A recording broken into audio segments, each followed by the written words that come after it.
Hello, kamusta kayo? Magandang araw mga kababayan. Johnny the Bagger muli ang inyong abang lingkod. At nako, meron ako sa inyong magandang balita. Diretsuhan na. Ang sabi rito balita ito ng CNN Philippines. Securities and Exchange Commission affirms order to shut down Rappler. Alam niyo ba mga kababayan, ito na nga, dumating na nga yung inaasam-asam ng marami na shutdown ng Rappler. At kung inyo matatandaan, noon hong 2018, nagkaroon ng usapin itong Rappler dahil sa issue ng ownership. Hindi ba't ang sinasabi ng ating saligang batas, dapat ang mass media ay pag-aari 100% ng Pilipino. 100% Filipino ownership. Ngayon, alam niyo ba ang aligasyon dito sa Rappler noong 2018 ay binenta daw nila ang kanilang karapatan, no? Sa foreign firm.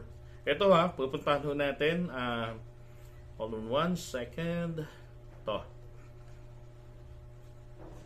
Ito ay nilabas ng Inquirer.net or newsinfo.inquirer.net. Title, SEC orders Rappler to shut down January 15, 2018. Ito. The SEC has ordered revocation of the online news site Rappler license to operate. Okay, so binawi yung kanilang lisensya. Meron na sila, kaya lang dahil nga sa violation po na binabanggit natin kanina, ay binawi. Ito, in a 29-page decision dated January 11, the Securities and Exchange Commission ruled that Rappler Incorporated and its controlling shareholder, Rappler Holdings Corporation, were liable for violating the constitutional and statutory foreign equity restrictions in mass media. Okay, so yan maliwanag. Enforceable through rules and laws within the mandate of the Commission. Okay, the online media outfit has been accused of purportedly using deception to circumvent the Philippine Constitution which mandates 100% Filipino ownership. Grabe.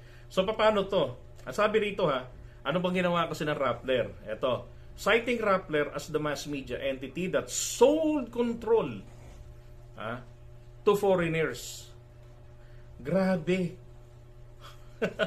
So nagsimula ito, Pilipino yung may-ari, yung nagtayo nito, Maria Reza, bla bla bla. Tapos ang sabi diyan ay binenta nila sa mga dayuhan. Paglabag na talaga yan. Bakit? Ang kinakailangan kasi natin dito mga kababayan, 100% ownership. Ang sinasabi diyan, tingnan nyo likewise strip of its certificate of registration was Rappler's 98.77% stockholder.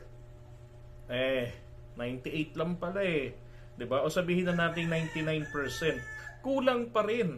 Ito pa, Rappler Holdings Corporation, which the SEC said was existing for no other purpose than to effect deceptive scheme to circumvent the Constitution. Putik kayo pinaglalaruan nyo ang ating saligang batas. Ngayon, balikan na natin ito. Itong binabalita ngayon dito ng CNN. Okay, sabi rito, breaking news. Maria Reza announces the Securities and Exchange Commission affirmed its earlier decision to revoke the certificates of incorporation of Rappler Incorporated and Rappler Holdings Corporation. Patay kayo ngayon. Dalawang Rappler. Disgrasya. Ito tignan natin yung iba pang nilalaman ng artikulo na to na kanilang inilabas. Okay, Reza made announcement at the East-West Center International Media Conference in Hawaii, citing the SEC order dated June 28, kahapon. A copy of the ruling has yet to be sent to the public. Nako, hindi na, wag na. Okay na kami. Masaya na kami na na shutdown na kayo. Ibig sabihin mga kababayan, final na itong desisyon na to.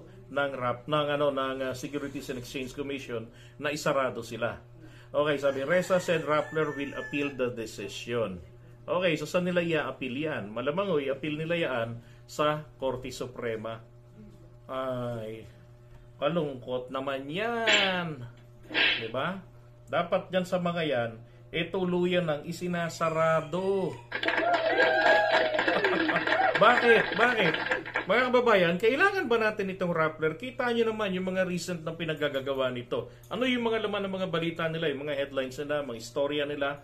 Puro mga paninira, pag-atake kay Pangulong Duterte, pag-atake sa mga vloggers. Diba? Isang kasama natin sa Team Goldfish, si Rover Adventure, grabing ginawa nilang atake, trinabaho nila yung tao. Pinalitaw nila na si Rover ay hindi talaga solid kay Marcos, kundi naki-ride on lang kasi kikita ng malaki. Bakit? Kasi mainit na content si PBBM, maraming mga manonood. Ganon ho yung pinalabas nila na kwento laban dito sa kapatid natin. Ngayon ho, kahit na sila po ay aapila, na kababayan, kahit sila pa ay aapila, ako ho, masaya na ho rin ako kahit konti, dahil dumating na itong isang malaking sampal sa kanila. And what I am praying is this, sana makalimutan nila na mag-file ng apila. Okay? O kaya naman ay mawalan sila ng argumento na ipang-aapilan nila, kung di man mawalan ng argumento, kasi maraming mga galing na abogado dyan, alam mo na, di ba? No need to say. Alam mo yung baka-baka sakali na lang, at least hanggat nakatenga sa Supreme Court, kung ilang taon din ang itatagal niyan, that's maybe what they're hoping for, di ba? Pero sa akin lang sana, pagka tinutuon nilang umapila, instead na magsilayas na rito sa Pilipinas at pumunta sa Mars, Diyos ko, umaktuho agad ang ating Korte Suprema. Diba? And I'm praying, mga kababayan, at samahan niyo ho kung muli, italangin natin na mangibabaw ang ating saligang batas diyan sa Korte Suprema. Dahil sabi nga rito, iaapila raw ho nila. Okay, meron dito sila. Tignan natin yung Twitter. Okay, hold on 1 second. Pulling up Okay, okay, ito. Doon nila inano sa Twitter mismo Ito, Rappler statement, in an order dated June 28, our Securities and Exchange Commission affirmed its earlier decision to revoke the certificates of incorporation of Rappler Incorporated and Rappler Holdings Corporation. And we were notified by our lawyers of this ruling that effectively confirmed the shutdown of Rappler. We are entitled to appeal this decision and will do so, especially since the proceedings were highly irregular. Anong irregular pinagsasasabi ninyo? Okay, eto pa. What does this mean? We have existing legal remedies all the way up to the highest court, Supreme Court nga, of the land. It is business as usual for us since our view, this is not immediately executory without court approval. Clarity, agility, sobriety, review our drills and the tasks assigned to you. Meantime, it is business as usual for us. We will adapt, adjust, survive, and thrive. Hashtag carries on. Ayan ho.